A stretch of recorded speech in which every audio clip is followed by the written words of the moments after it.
Position to assure the people of Chipangali that their government, this government, will give them especially dams in much need areas like Chanje Chiefdom, which is just along Chipata Lundazi Road, Mshawa, Chinunda, Chikuwe, Mazatua, and many others.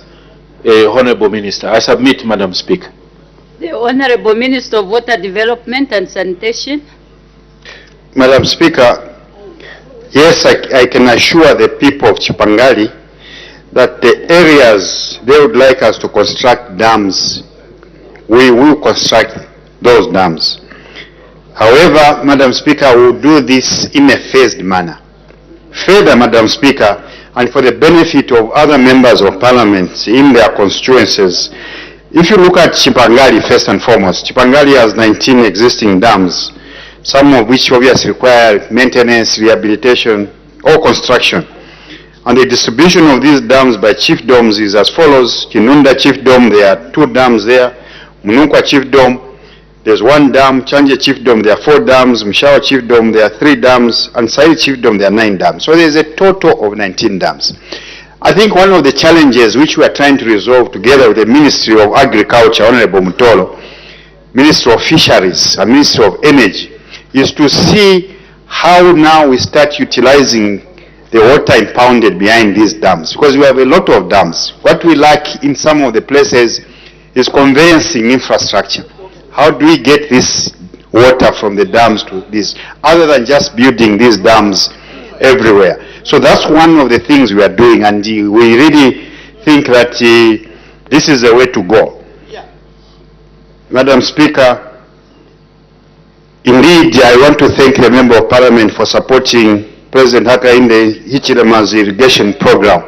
We have to irrigate, and if we have to irrigate, indeed, we need to ensure that we harvest that water. Hence, our big drive on infrastructure, water harvesting infrastructure. Madam Speaker, I thank you. Thank you. The Honorable Member for Musanzala. Thank you, Madam Speaker. Thank you, Minister, for those answers. Madam Speaker, I would like also to join my colleagues in paying my last condolences to His Excellency President Edgar Lungu and our former clerk, Mr. Roy Ngurube. My question to the Minister is, would like to find out, Minister, from you, how much is 1 dam that you are earmarked to construct in Chipangali, so that the people can be aware that this is how much 1 dam is going to cost for them to do all those dams that you are planning to do in Chipangali constituency. Thank you, Madam Speaker. The Honorable Minister of Water Development and Sanitation. Thank you again for that very, very important question. But I want to inform, I get this question a lot of times, but I hope I'll be able to clarify it. There's no dam which is similar to another one. That's the reason why, for us to ensure that we get the technical parameters properly, we do a feasibility study. And from the feasibility study, that's where we do our designs, BOQs, and then do estimates. So we are only able to know the cost estimates once these studies are done. So I may not be able to give you these cost estimates before we do these feasibility studies. Madam Speaker, I thank you. Thank you. Next question, by prior arrangement. This question will be asked again by the Honorable Member for Chama South. The Honorable Member for Chama South. Thank you, Madam Speaker. On behalf of the people of Chadiza, question number 284. The Honorable Minister of Fisheries and Livestock.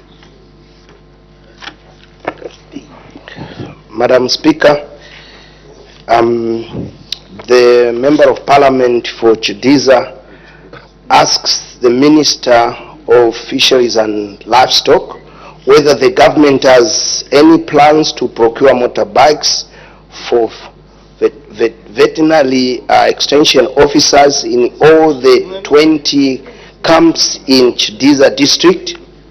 If so, when the plans will be implemented, and if there is no such plans, why? Madam Speaker, the House may wish to note that the Ministry has assessed the transport challenges in Chadiza district. Our findings confirm that the district has only 12 veterinary camps, not 20 as stated in the question. These camps Wanunko, Chadiza Central, Chanida, Chanandala, Chilenga, Kalemba, Kumanzi, Mangwe 1, Musokozela, Mwangala, Mwangaze, and Zanzu. Out of the 12 veterinary camps in Chadiza district, only 5 are mined, while 7 remains unmined. My ministry is seeking Treasury Authority to recruit 7 veterinary assistants to fill these vacancies. Additionally, in 2023, the ministry procured 2 motorbikes, and in March 2025, the minister officially handed over one of these to address the challenges in the district. At present, all 5 veterinary assistants in manned camps have access to motorbikes. Madam Speaker, may I take this opportunity to reaffirm the ministry's commitment to the decentralization policy. Under this policy, fisheries, livestock, and veterinary extension services have been devoted to local authorities. As a result, all physical assets and personnel, including extension officers, are now under the local authorities. This applies to Chadiza District Council as well.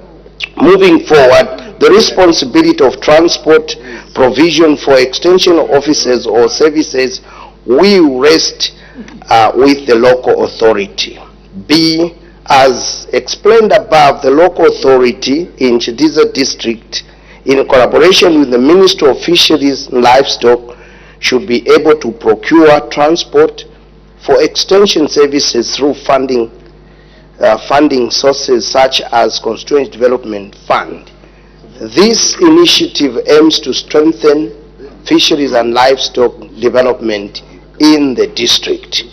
C, since point C is covered by B, Madam Speaker, there is no need to respond to C. I thank you. Thank you. Supplementary questions. The Honorable Member for Chama South. Thank you, Madam Speaker. Honorable Minister, thank you for that response. Let it be put on record that the people of Chadiza are very grateful to the New Dawn government and His Excellency, the President of the Republic of Zambia, Mr. Hakainde Hichilema. This is so because for the first time, the Chadiza-Chipata Road is being done. It is referred to as HH Road. Honorable Minister, because of this HH Road, more agricultural activities will be needed. As a result, the people of Chadiza are requesting that veterinary services, extension services will be paramount if economic benefits are to be derived from this road that is being done by the New Dawn government. Are you in a position to assure, according to your records, you've said you have 10 to 15 camp extension officers, but because of the sub-camps that exist, the MP knows that there are 20 camps. Are you assuring these camp extension officers that they will have motorbikes so that, as area indicated, more benefits are derived from this HH Chipata Chadiza Road? I submit, Madam Speaker. The Acting Minister of Fisheries and Livestock. Yes, Madam Speaker, I just want to reaffirm a government commitment to make sure that the 7 unmanned camps, we will be able to procure the remaining motorbikes so that we can help our farmers there. I thank you, Madam Speaker. Next question, the Honorable Member from Pika.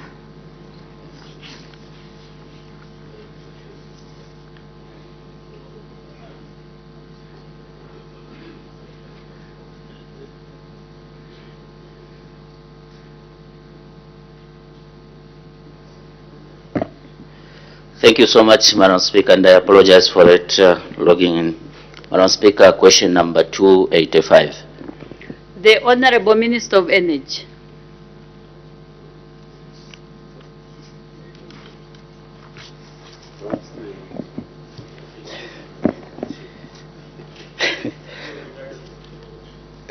Thank you, Madam Speaker. Madam Speaker, allow me to join the rest of my colleagues in conveying my heartfelt condolences to the 6th Republican President, Dr. Edgar Chagwa Lungu, also our dearest clerk, Roy Nguluve. May their soul rest in peace. Madam Speaker, the Honorable Member for Pika is asking the Ministry of Energy a question in 5 parts. Whether there were any private companies that applied to construct a hydro power station at Kapamba, Mutinado, or other waterfalls in Pika district as of December 2024. In B, if so, how many applicants were successful as of January 2025? In C, whether government has any plans to construct a solar power plant in the district. In D, if so, when the plans will be implemented. And in E, if there are no such plans, why? Madam Speaker, our response is as follows. Yes, a number of private companies have applied to construct hydropower stations on the various water resources in Pika district, including the Kampamba Falls, which was targeted for 12 megawatts, and also Mutinodo repairs 50 megawatts, among others. Both the Kampamba Falls and the Mutinondo repairs are under development by private sector, Madam Speaker, who have already undertaken feasibility studies. Kampamba Falls Power Project is being developed by Atlantic Commodities Limited, while Mutinondo project is being developed by Mutinondo Luchenene Power Company. As part of the promotion and facilitation process, the Ministry of Energy has signed implementation agreement with Atlantic Commodities Limited, while implementation agreement negotiations is underway for the Mutinondo project. Other private sector-led initiatives within Pika district that are being facilitated by the ministry, including the 36 megawatt Luchenene hydropower project, also to be developed by Mutinondo Luchenene Power Company, and 16 megawatts Mupumadzi hydropower project to develop by Finance Energy Solutions. Further, there are so many repairs with potential for small hydropower development such as Cheshwa, Kalulu, Kanyanga, Luitikila,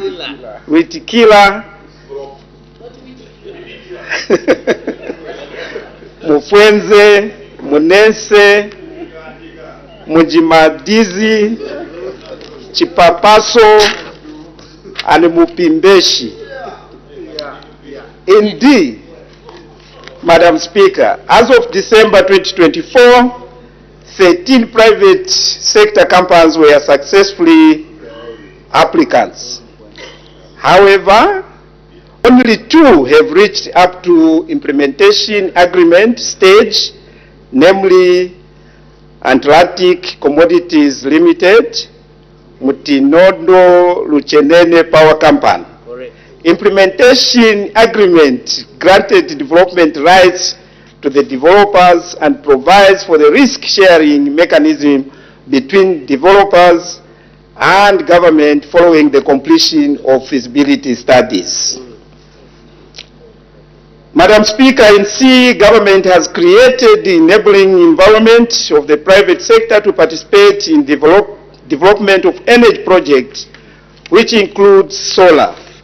In view of this, the ministry has so far granted 4 developers authority to undertake feasibility study within combined capacity of 375 megawatts, namely Smart Net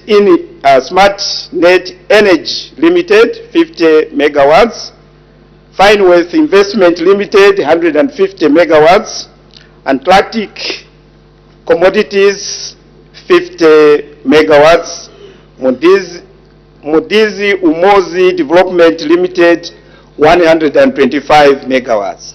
However, it is worth noting that the implementation of transmission infrastructure such as the Serenge, Pika, Kasama, Nakonde transmission line, Zambia Tanzania interconnector, which is currently under implementation, will also stabilize the power supply in Pika once completed by December 2027. Madam Speaker, indeed, the ministry expects the 4 developers to complete feasibility studies by 2026, after which implementation is expected to commence once financial closure is attained. Financial constraints are not only on the government as a challenge when implementing power projects, but also on the private sector due to limited access to affordable finance and creditworthiness of off-takers.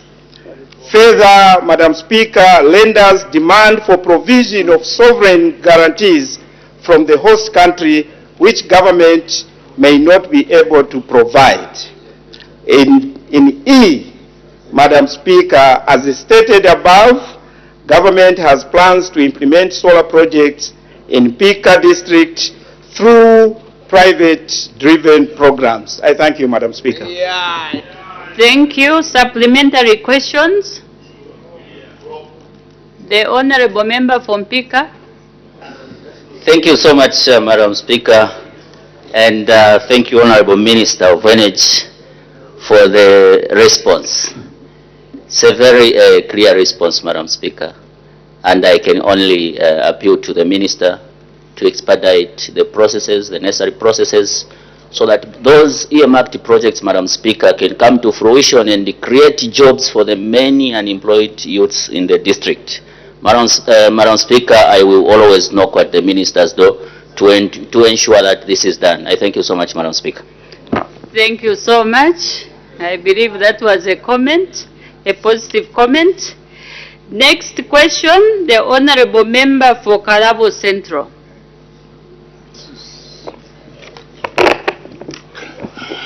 Thank you, Madam Speaker. Question number 286. The Honorable Minister of Infrastructure, Housing and Urban Development. Thank you, Madam Speaker. Madam Speaker, Honorable Miutu asked the Minister of Infrastructure, Housing and Urban Development a question in 3 parts. A, when the government will upgrade to a bituminous standard the Kalabo-Sikongo-Angola border road. B, what the estimated cost of the project is, and C, who the contractor for the project is. In response, Madam Speaker, as Honorable Mubika, can you listen carefully? A, the upgrading of the Calabos-Congo Road shall commence once the procurement process has been concluded, while the upgrading of the Congo-Angola Road shall commence once the financing arrangements have been concluded and the procurement process concluded. B, the estimated cost of the project will be known once the design consultant has been engaged and the contractor procured for the works. C, the contractor on the project will be known once the tender process for the works contract has been concluded and awarded. Madam Speaker, I thank you. Supplementary questions. The Honorable Member for Kalabo Central. Thank you, Madam Speaker. The response is given by the Honorable Minister. We have heard the response. However, Honorable Minister, if you ask us how many times we have heard that response, maybe I would say more than number one, more than once. So, how can it be different? What can you do so that that response now differs from these others, to give us that confidence that, Honorable Madam Speaker, the Minister is... You may continue, Honorable Member. Thank you. So, what other additives can you add to make it different so that we really have that confidence that the road mentioned is under serious consideration and that we just wait for its construction? Thank you. The Acting Minister of Infrastructure, Housing and Urban Development. Madam Speaker, let me assure my colleague that this road is one of the roads we will definitely do. Madam Speaker, on October 6, 2024, the government of Zambia signed a 50 million loan agreement with the Arab Bank for Economic Development in Africa, BADEA, in Saudi Arabia for the construction of the Kalabo-Sikongo Road project. Between 4th to 11th February 2025, the Arab Bank, BADEA, undertook a mission to Zambia to appraise a road section from Sikongo to the Zambia-Angola border, including the proposed border post at the Zambia-Angola border, with the aim of financing the works to upgrade the road and the border post. Madam Speaker, it is envisaged that civil works will commence as soon as the financing agreements are concluded and the contractor is procured in the fourth quarter of 2025. Madam Speaker, clearly I think this is what the Honorable Member of Parliament was looking for, additional information. What have we been doing or signed the financing agreement? What has happened since the bank and the consultants have been on site to ensure that the feasibility studies commence and so that the financing agreements can be completed? Indeed, the Honorable Member has come on the floor of this House many times to ask about this project because he's concerned and the people are concerned. But we want to assure them that this government is doing everything possible to ensure that this road is done. Madam Speaker, I thank you. Thank you. The Honorable Member for Sisheke. Sisheke. That's the exactly correct pronunciation. Thank you so much, Madam Speaker. Allow me to convey my heartfelt condolences to the 60th President and his family, President Edgar Chagwalungu, who was departed in the realms of the departed, as well as our clerk, Mr. Roy. Minister, Western Province, for a very long time, have received similar responses like my elder brother, the Honorable Member for Kalabo, has earlier on alluded to, Honorable Mioto. I want to categorically put it plainly that what is obtaining on the ground, people are tired with what they call mere rhetorics, because they've heard them for a very long time. Sikongo Kalabo Road is a very important economical road that needs to connect this country to Angola. Just like the Sesheke Kazungola Road, very economical roads. Simongoma, Luampa, very economical roads. Minister, the Shangombo, passing down in Aloro, joining Kalabo, very economical roads. For a very long time, Minister, people have been hearing this. We're happy with the Katunda Rukuru, at least there is some movements. I want to put it plainly to you, Minister, that in the past, people were saying because you are in opposition. Today, we are the ones on the driving seat. And these responses, Minister, I'm not a prophet, but I'll tell you that what people want on the ground is action.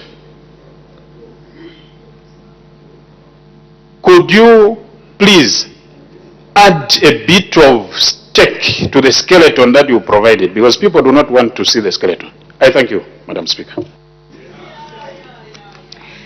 The Acting Minister of Infrastructure, Housing and Urban Development. Thank you very much for that very, very important question. I can hear the lamentations, sad lamentations from a member of parliament. But let me put it straight. This government obviously does not engage in rhetoric. This government is a serious government, and using the member of parliament his own words, this government is serious because some of the promises are coming to fruition. He has mentioned the Sikongo-Kalabo Road. He has seen some movements.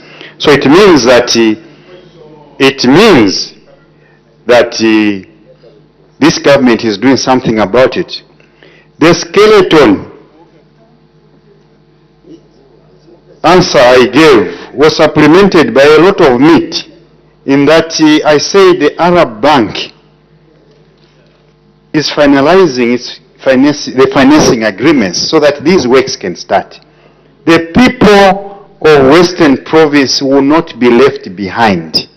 The people of Northwest or Western Province will receive a fair share of the national cake. We are doing everything possible to ensure that these roads are done. Madam Speaker, I thank you. The last member, I see another one. The Honorable Member for Kankoyo.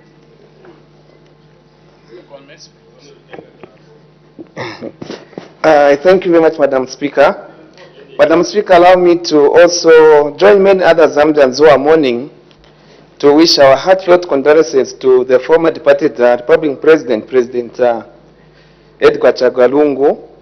We in the UPN do always be grateful to him towards the contribution he made as the chairman, the first chairman for the party legal office. We are always grateful to the contribution he made in building our party before he departed to the PF. Madam Speaker, on the Copper Belt, despite the government having inherited a huge debt, we are seeing serious progress being made on the Lusaka and Dora Carriage Road, the beautiful Lansha Masangano Road, Mufurira and Dora Road, and today there is a visibility study on the Sabina Mufurira Road. Will the minister assure the people of Congo to say that for sure the people of Western Province shouldn't doubt this government as a government which is on the ground constructing roads despite the challenge of finances we inherited? I thank you, Madam Speaker. The Acting Minister of Infrastructure, Housing and Urban Development. Madam Speaker, I want yet again to assure the people of Western Province that they will receive a fair share of the national cake. Just like we promised the Sakandora Road, just like we promised the Katundu Lukulu, the Masangano, Katunda, yes, thank you for your correction, Katunda. Just like we promised, Madam Speaker, I was just speaking, at break time I was speaking to the Minister of Western Province. Just next week, we'll be commissioning one of the dams we did from the Ministry of Water Development and Sanitation. The share, fair share, will go to Western Province. So let me assure Honorable Member for Sesheke, Honorable Member for Honorable Miutu and others, Mwandi, that you are on the radar and these projects will be done. Madam Speaker, I thank you. The last member, the Honorable Member for Mwandi. Thank you so very much, Madam Speaker, for giving me this opportunity. Honorable Minister, I remember very well when I was in secondary school, one of the things that I was taught is when you answer a question, it should have the 5 W's, which are who, what, when, where, and why. In your answer, you really indicated that there is this intention, but you've not tied it as to when. The commencement of this concession of Madam Speaker, the Minister of the Minister of Mines is trying to derail me. So go ahead, Honorable Member. Madam Speaker, I want to find out does this concession have a timeline? We want to know, is it open-ended? When is the answer? We have heard about the other 4 W's, but we want to hear as to when this is going to be implemented. I submit. Thank you. The Acting Minister of Infrastructure, Housing and Urban Development. Thank you very much for that very, very important question. What is the road we'll be constructing? Why? Because the people of Western Province need it a lot. When, as I stated here, it is envisaged that with civil works will commence as soon as the financing agreements are concluded and the contractor is procured in the 4th quarter of 2025. Madam Speaker, I thank you. Thank you. Next question, the Honorable Member for Chitambo.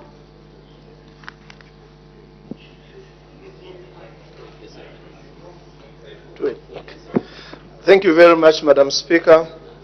Madam Speaker, with your permission, allow me to bring condolences to the Edgar Lungu family and also the Roy Ngulube families. Madam Speaker, the people of Chitambo are asking question number 287. Thank you. The Honorable Minister of Mines and Minerals Development. Thank you very much, Madam Speaker.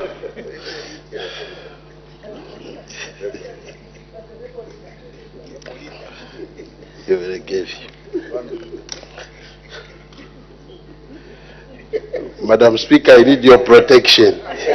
Oh, I'm not seeing what is happening there. Are you safe, Honorable Minister of Mines? Madam Speaker, the Honorable Member for Chitambo asks the Minister of Mines and Minerals Development what measures the government is taking to ensure that gold discovered in Chitambo district benefit the local people and when the measures above will be implemented.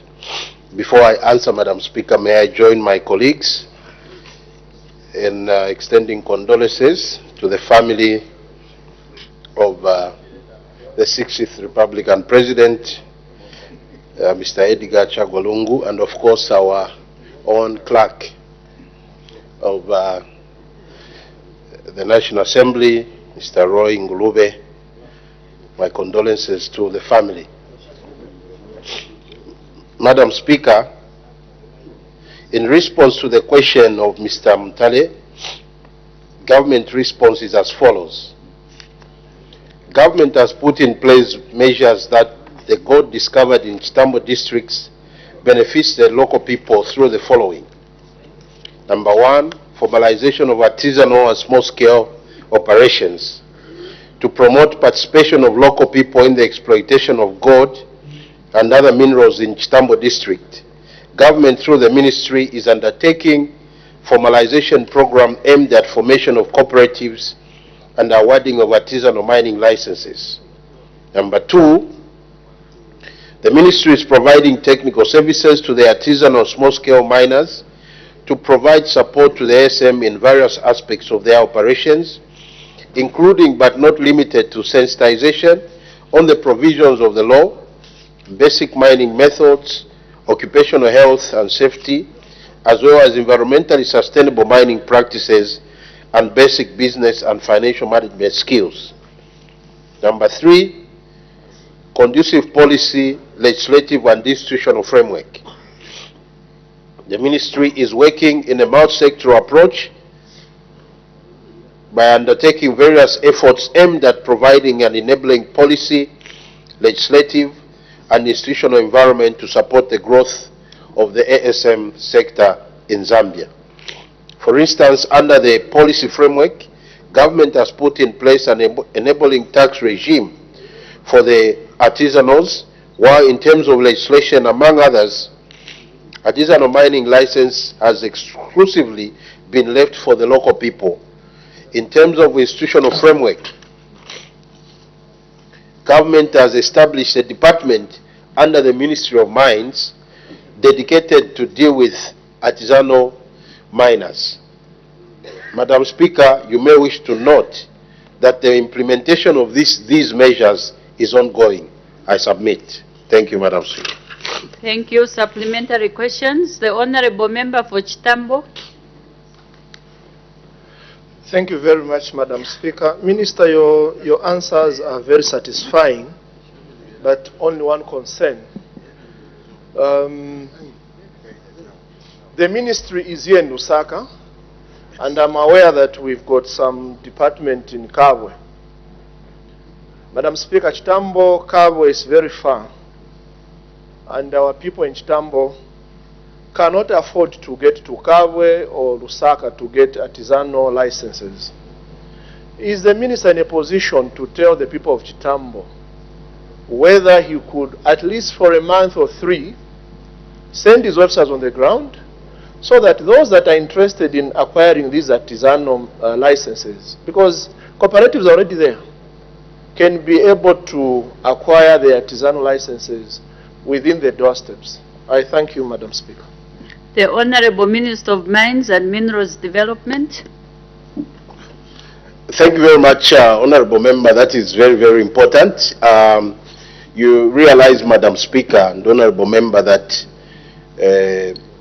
this Parliament actually approved a bill that is now an Act of Parliament called the Geological and Minerals Development Bill, which now is housing a directorate for the artisanal miners. Apart from that, through the Minerals Commission, now it is an Act of Parliament, so meaning the ministry will now spread its tentacles to be all over. I agree with you that our country is so vast that we had very few bureaus dotted around which cannot actually be able to do what you are suggesting. But right now, because there is now will be a director sitting in the ministry for artisanal miners, that would be his job to make sure that the formalization process is in high gear, because I think the way the ministry was structured and with this policy that we want to implement, it required that we have enough manpower to be able to interface. So the person that was doing that work was actually overloaded.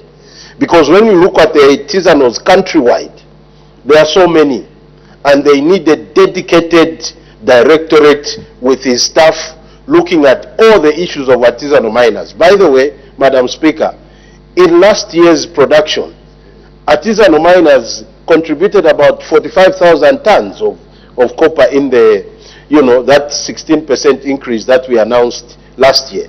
So really that is very important. And Madam Speaker, we also have to deal with the issues of discoveries of gold that are taking place, the way that is happening like in Chitambo, in Mufumbwe, in Mumbwa, in Vubwi, in all over, places in the country. By having, I think, a director that will now be dedicated to such issues so that our artisanals can be taken care of. I thank you, Madam Speaker. Thank you. The Honorable Member for Nyimba. Thank you, Madam Speaker. Madam Speaker, the answer is coming from the Minister. Good. And the Minister, if I listen to your answers and what is happening there is contrast, Minister. In a sense that, Madam Speaker, the discoverers of minerals we have across this country are the local people. And when these local people discovers a mineral, somebody seated in Lusaka will send somebody to get the coordinates. The following day, the local people are chased out of the area, and somebody from Lusaka has taken up the artisanal licenses. I'm happy that you have proposed that we are going to have the system will be decentralized in our district, especially where the discoveries of the various minerals are. Now, Minister, what plans do you have to stop this habit of the Lusaka dwellers who moves at the corridors of Cadastre and Geological Department of your ministry every day to get artisanal licenses and displace, or even small scale mining licenses, and displace the locals getting a license where people are, because they don't even know. They sit at the laptop, at the computer, get the coordinates, you give them a license, where they go there is a church, where they go there is a big village. And what plans do you have to stop these cadres of people within Lusaka who are taking advantage of the areas where there is no cadastre system, where people, it's very difficult to understand, to apply and get that artisanal licenses. What plans do you have to stop this so that we protect the locals? Thank you, Madam Speaker. The Honorable Minister of Mines and Minerals Development. Thank you very much, Madam Speaker, and thank you, Honorable Member, for that very important question. Madam Speaker, why things are happening the way they are happening is because the country had no systems. We had no plans and programs in place, and that is why people, Madam Speaker, can go to a field to go and harvest maize or dig kandolo or sweet potatoes. As they are doing that, they discover gold, or they discover, so because there were no systems, we were not doing anything as a country. What President HH and his team has done is to start by doing the correct things. Number one, map the country, map it, know what we are sitting on. It's system number one. Number two, we have said artisanals are so many, they needed a director to be directing that department to deal with the issues, Honorable Member, that you have raised. And that is why we pushed that bill in this Parliament, where we said we need a director for artisanal and small-scale mining, where there will even be a fund that will support the artisanal miners. The issues that you are raising, what we are guiding now, that director as a regulation, is to make sure, for example, the discoverers of gold in Mumbwa or in Mufumbwe, we are saying we set up artisanal miners there, but we need to have an anchor company that will anchor those artisanals so that as they mine, probably they mine and feed into that anchor mine. So that, number one, they are taught safe mining. Number two, Madam Speaker, they are given the right price for the gold that they are mining. Number three, you've heard that we are also going to teach them the business case. Because most of them that are discovering, you are right, they are villagers who don't even know how to apply for a mining license. For them, they feel government is not being good to them by stopping. And the other thing that we are preventing, Madam Speaker, because when they do unconventional methods of mining, what will happen is that there will be so many holes dug there.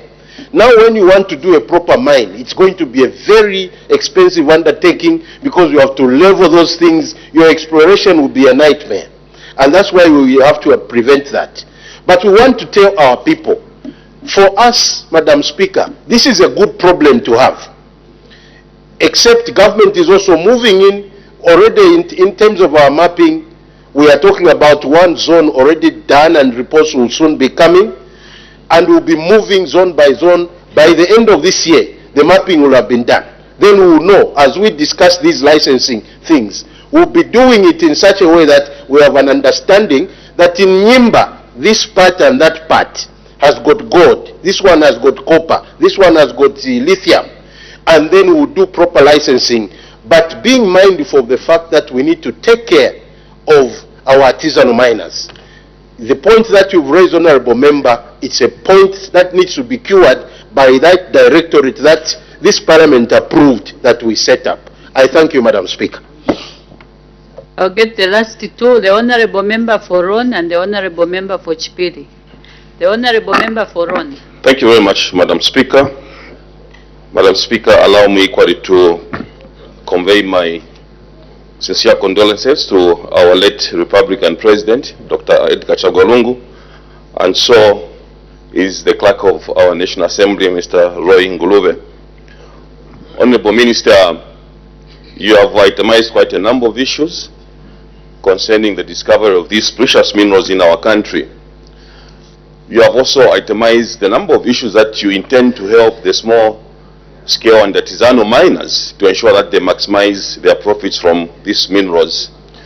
Honorable Minister, is your ministry thinking of creating a central point or a central mineral market where all these minerals that are being discovered across the country, you position officers in these respective areas so that every mineral, may it be gold, may it be diamond, that is recovered there, is sent to one central point under your ministry so that your ministry can be able to help these small scale and artisanal miners to maximize on their profits in terms of the true value of the minerals, other than let it loose to small scale business people like briefcase people to exploit these people who are sitting in these areas.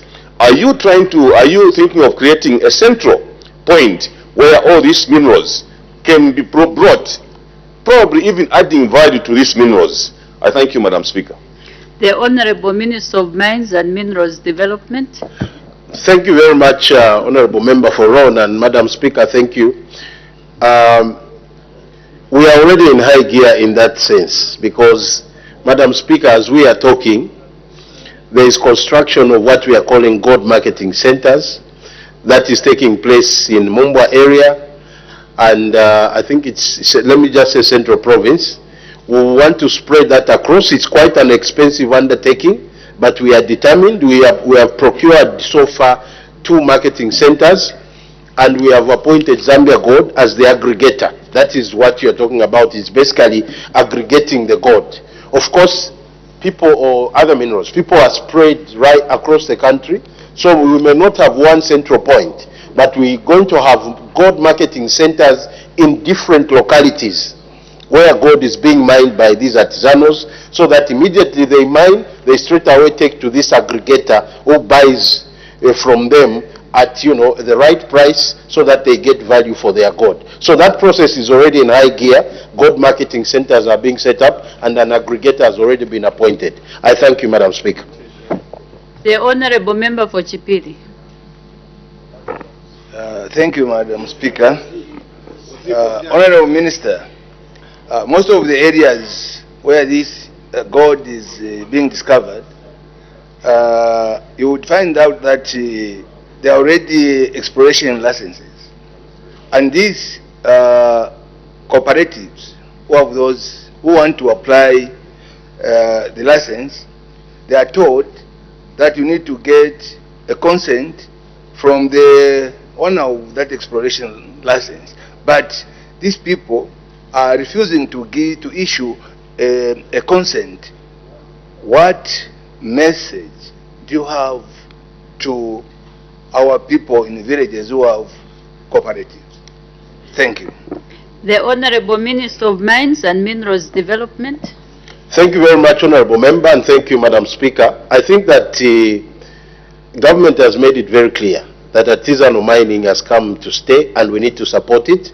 I understand the issue of consents from exploration license holders. We need to be careful how we deal with this because we made disturb large discoveries that, are in the process by willy-nilly giving, exploration licenses. As minister, I have the power to give consents, but I need to sit with the exploration license holder because that is your first point of contact to ask for a consent to mine within their tenement.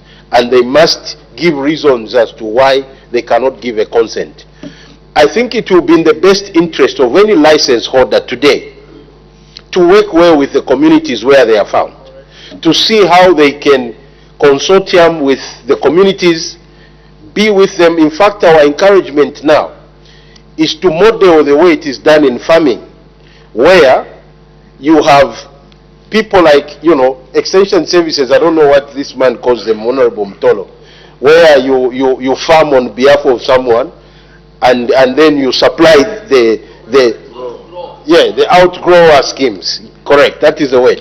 So even in mining, we want to mimic something like outgrower schemes for artisanal miners.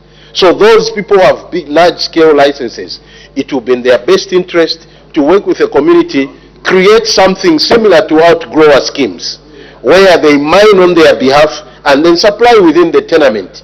They lose a little bit of their profit, but they gain the peace and the social license of the people that are domiciled around those areas. So I think it is just in the best interest, and that will be now the job of that director for artisanal miners, to go in full gear to negotiate on behalf of our people who are discovering these things. And that's why I'm saying it's a good problem to have. We cannot neglect the people that are discovering these things, because they discovered them. So if they did discover them, and conventionally they were exploring, so if they stamp on that, of course we want to formalize and regularize it, but in a way that those people who discovered must also benefit out of that. And that's what we are doing as we are taking our security wings to, protect these areas, but we don't have to take out our own people that discovered that. We have to take care of them as well, create a system, like I said, of outgrower, so that they participate together with the large-scale license holders.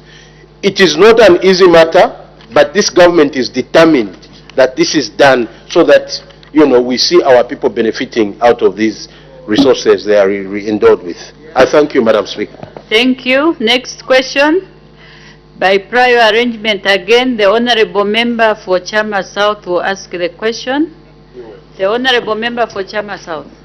Thank you, Madam Speaker. On behalf of the people of Chadiza, once again, question number 288. The Honorable Minister of Justice.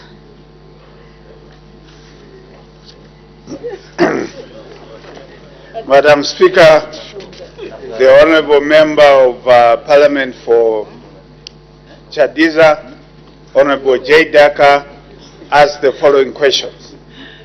A, whether the government has any plans to construct a local court building in Kalemba Miti area in Chadiza district.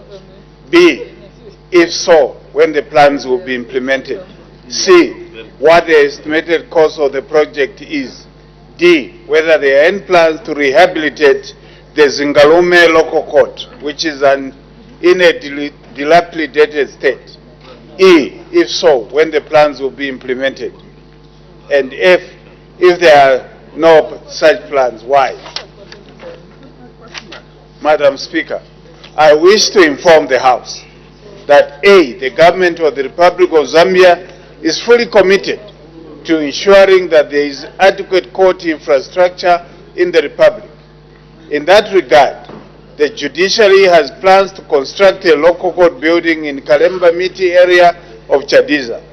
B, the judiciary has, in the medium-term expenditure framework, budget policy paper 2025 to 2027, made a provision for capital projects to cater for the construction and rehabilitation of court infrastructure countrywide.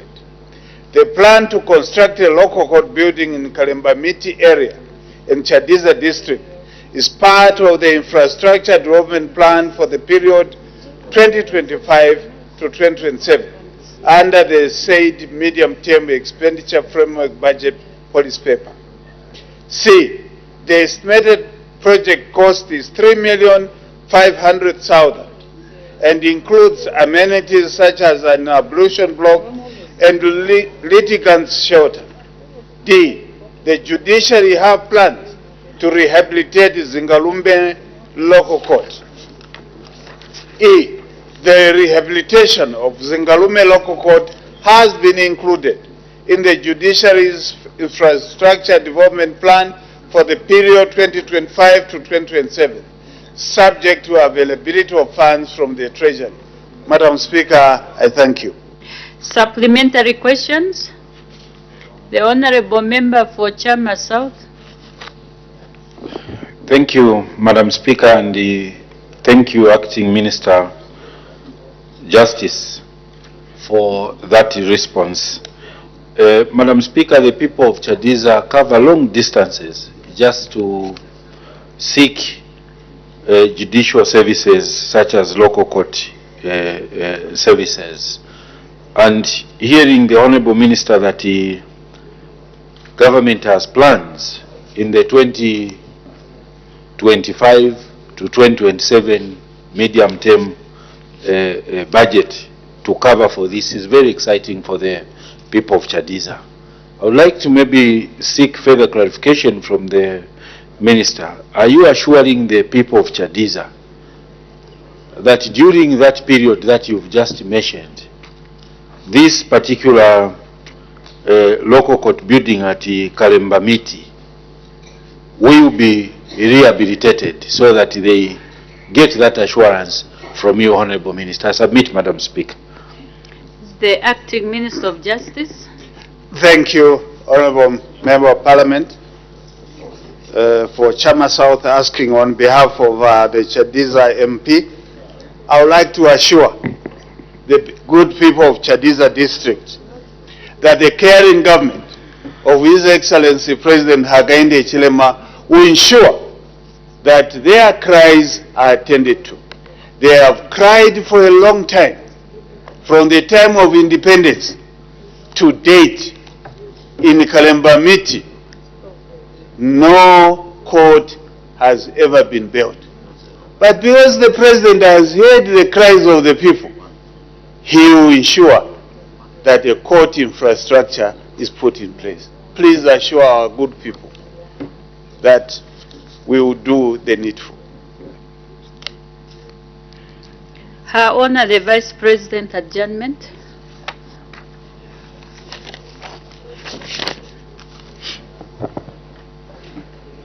Madam Speaker, I beg to move that the House do now adjourn. The question is that the House now adjourns. Any debate? Any objection? The question is agreed to. The House is now adjourned.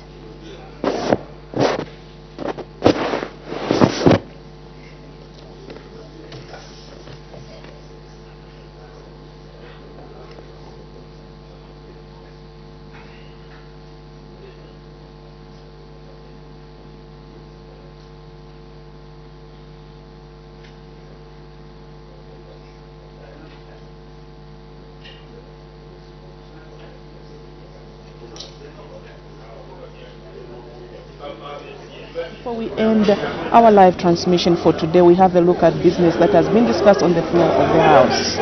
When business resumed, Madam Speaker did make some announcements. In the first announcement, Madam Speaker recognized the presence in the Speaker's gallery of Honorable Dr. Kastigele Gobotswang from the Parliament of Botswana and Honorable Dr. Matthew Zingwale from the Parliament of Malawi. Madam Speaker, I did state that the guests are in Zambia to hold bilateral talks with the Commonwealth Parliamentary Association CPA Chairperson Dr. Christopher Kalila, MP. Madam Speaker, on behalf of the National Assembly of Zambia, warmly welcomed the distinguished guests to the National Assembly. In other announcement, the Honorable Madam Speaker did recognize in the public gallery of pupils and teachers from St. Joseph's Secondary School in Monze District. She also recognized the presence in the public gallery of pupils and teachers from Little Trails Elementary School in Lusaka District, and on behalf of the National Assembly, she welcomed the visitors to Parliament. After those announcements, Madam Speaker did make another announcement in which she reminded the House that before the House adjourned in March 2025, she informed the House that Parliament Radio would be migrating to a new satellite provider. She therefore informed the House that the migration process has not been completed due to logistical challenges, and due to these challenges, the Parliament Radio remote sites are still off air, with the exception of 92.5 FM that can only be accessed in Lusaka, parts of Chirundu, Mazabuka, Monze, Choma and Kawe.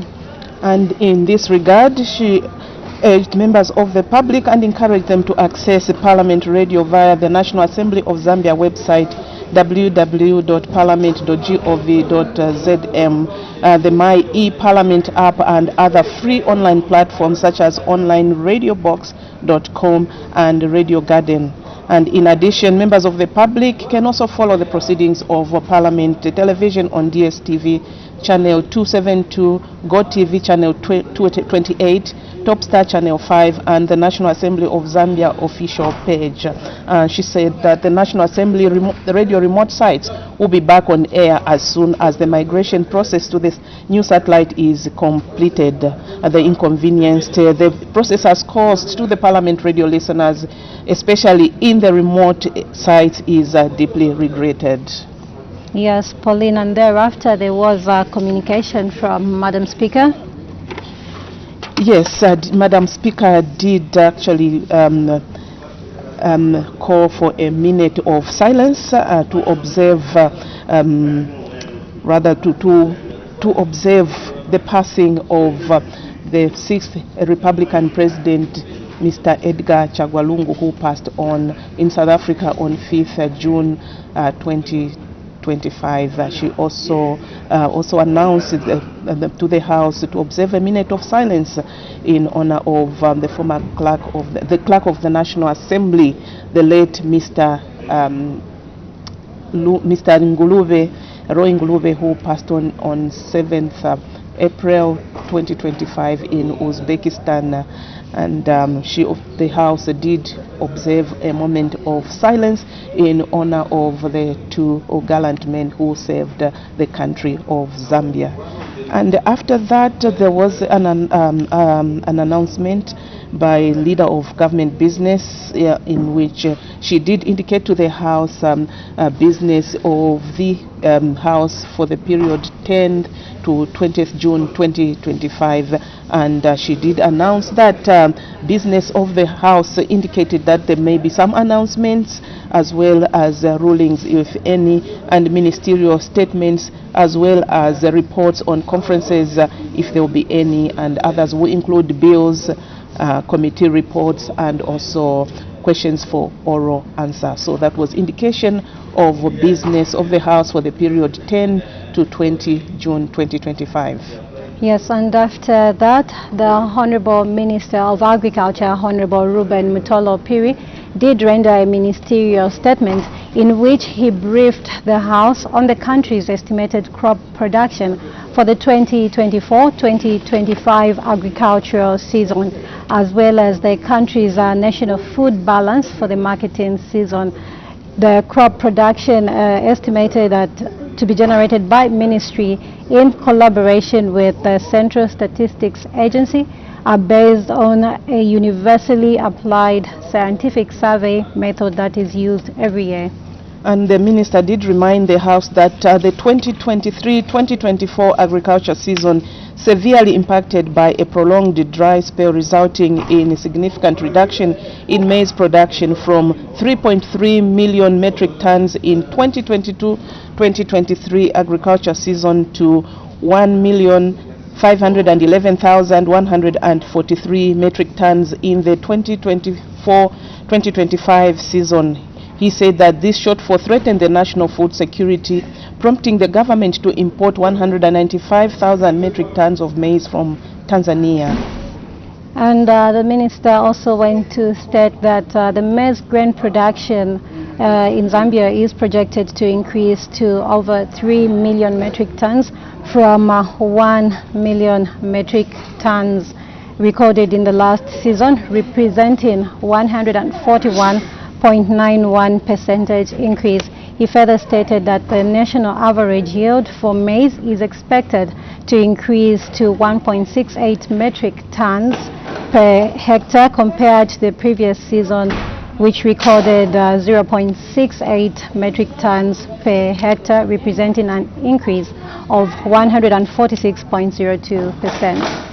And the minister further did inform the House that the expected maize output for the current season is projected to be the highest figure ever recorded, surpassing 3.6 million metric tons estimated in the 2020-2021 agriculture season. And the increase is mainly attributed to some of the reasons as reasonable rain in most areas of Zambia, favorable government policies and programs, as well as timely distribution of agriculture amongst the many. Honorable Piri further stated that for the current population, the food balance sheet shows that total maize required for human consumption, industrial use and other commitments amounts to over 3 million metric tons. And when total maize requirements are subtracted from total maize availability, the food balance sheet indicates that the country has recorded a maize surplus of over 500,000 metric tons, and however deficits are anticipated in rice production, wheat production and cassava. And the minister also indicated that the national food balance sheet for the 2024-2025 marketing season, based on the crop forecasting survey, shows that the country has produced sufficient maize for both human consumption and industrial use.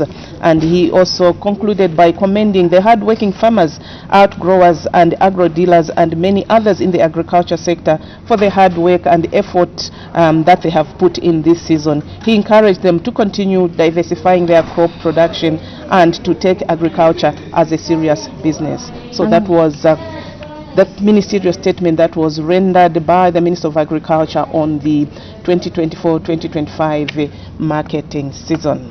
Exactly, and so after the consideration of the ministerial statement, the House went on to consider questions for oral answer under Standing Order 80, and the 12 questions that were appearing on today's order paper were actually all considered. Pauline, we take a look at some of the questions that were considered on the floor of the House. Yes. We had question 278, which was asked by Mr. Davis Chisompa, who is Mukushi South Member of Parliament. His question was directed to the Minister of Infrastructure, Housing and Urban Development. He did ask in A, when Kapoko Bridge across Kapoko River in Mukushi South Parliamentary constituency, which was washed away during the 2023-2024 rainy season, will be reconstructed. And the acting minister did respond that actually government is aware and it will be reconstructed once Treasury secures funds. And in B, when the estimated cost, what the estimated cost of the project is, the minister did respond that the estimated cost is 51 million kwacha. Yes, we also had a question coming from Kanchivia, Member of Parliament, Mr. Sande Chanda, and he directed his question to Local Government and Rural Development Minister, and he wanted to know when the construction of a bus station at Kasongo in Kanchivia Parliamentary constituency will commence, and the total cost of the project, as well as the procurement, when the procurement process will commence, and what features will come with the bus station. And in response to this question, the Minister of Local Government and Rural Development did indicate to the House that the construction of a bus station in Kasongo in Kanchivia Parliamentary constituency will commence in April 2026, depending on the budget. And the cost of the project, he did indicate that the cost of the project will be determined once the design have been completed. And on the procurement process, the Minister informed the House that the procurement process will commence in January 2026. And the last part, D, what features will come with the bus station, the Minister informed the House that this will be indicated once the design is completed. And so those are just some of the questions that were considered on the floor of the House. And we also come to the end of our live transmission for today. And remember that the Honorable Madam Speaker did indicate to the House that this sitting will go on until early August, or rather the House will sit for 8 weeks. So we hope that you continue following what is happening right here at Parliament buildings from now until the beginning of August, when business is concluded. So from all of us at Parliament Studios, we wish you a lovely evening, and remember to join us tomorrow.